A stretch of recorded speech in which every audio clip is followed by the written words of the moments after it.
এটা অত্যন্ত লজ্জাজনক, অত্যন্ত চিন্তাদায়ক এবং অত্যন্ত মর্মান্তিক।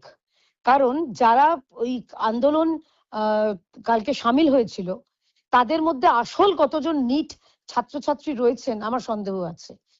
এদের হচ্ছে শুধুমাত্র রাজনৈতিক রুটি সেঁকার জন্য এসেছিল।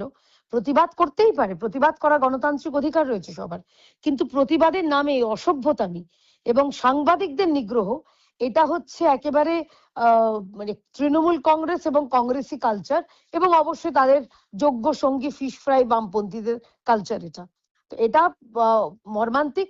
ইতিমধ্যেই মাননীয় মুখ্যমন্ত্রী বিধানসভায় তিনি বক্তব্য রেখে দিয়েছেন যে কাউকে ছাড়া হবে না। কঠোরতম শাস্তির দাবি জানাচ্ছি একজন পশ্চিমবঙ্গবাসী হিসেবে, একজন প্রাক্তন সাংবাদিক হিসেবে। দিদি, নিউজ চ্যানেলগুলো তাদের যে হাউস পলিসি, তার সঙ্গে মাঠে ময়দানে যারা ফিল্ডে কাজ করে তাদের তো কোনো যোগ থাকে না। তারা জাস্ট খবর সংগ্রহ করায়, যেটা ঘটে সেটা দেখায়। তাদেরকে এই যে টার্গেট করা, এবং শুধু গতকাল কলকাতায় নয়, এটা সারা দেশের বিভিন্ন জায়গায় আমরা এটা দেখতে পাচ্ছি। এই যে হাউস পলিসি, আসলে আসলে house policy, home policy, office policy, এগুলো আমার দেখার দরকার নেই।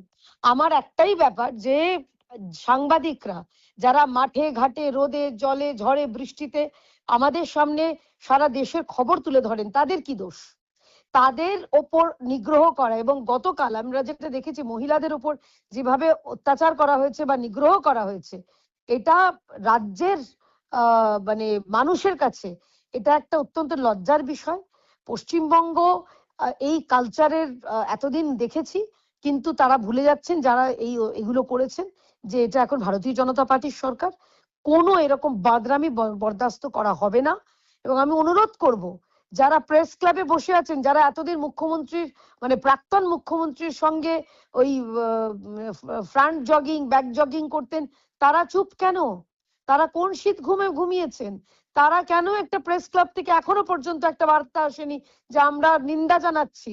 আমি অনুরোধ করব আপনাদের সহ সমস্ত সাংবাদিকদের যে আপনারা এই অসভ্যতামি বরদাস্ত করবেন না।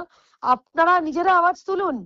আপনারা যদি একে অপরের পাশে না দাঁড়ান তাহলে এই বাঁদরামি বাড়তেই থাকবে, এবং সেই সময় তখন যখন রাজ্য সরকার ব্যবস্থা নেবেন তখন এরা ভিকটিম কার্ড খেলবে। যখন সাংবাদিককে নিগ্রহ করা হচ্ছে তখন এদের মনে হচ্ছে না। একজন সাংবাদিককে নাক ফাটিয়ে দেওয়া হয়েছে, কাউকে নিগ্রহ করা হয়েছে, কাউকে পেটানো হয়েছে, কাউকে লাঠি মারা হচ্ছে, এটা কোন ধরনের প্রতিবাদ? এগুলো প্রতিবাদ না, এদের আসলে রাগটা হচ্ছে অন্য। এরা হচ্ছে একেবারে টুকরে টুকরে গ্যাংয়ের সদস্য।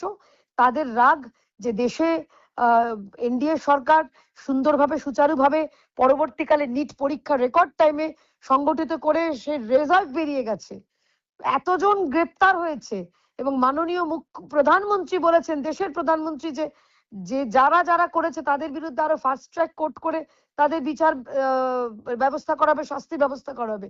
তারপরে এগুলো করা মানে এগুলো হচ্ছে দেশ বিরোধী চক্রান্ত। এদের বিরুদ্ধে নিশ্চয়ই তদন্ত হবে। ভাববেন না যেটা আমাদের দুর্বল সরকার হাতে হাত গুটিয়ে বসে থাকবে।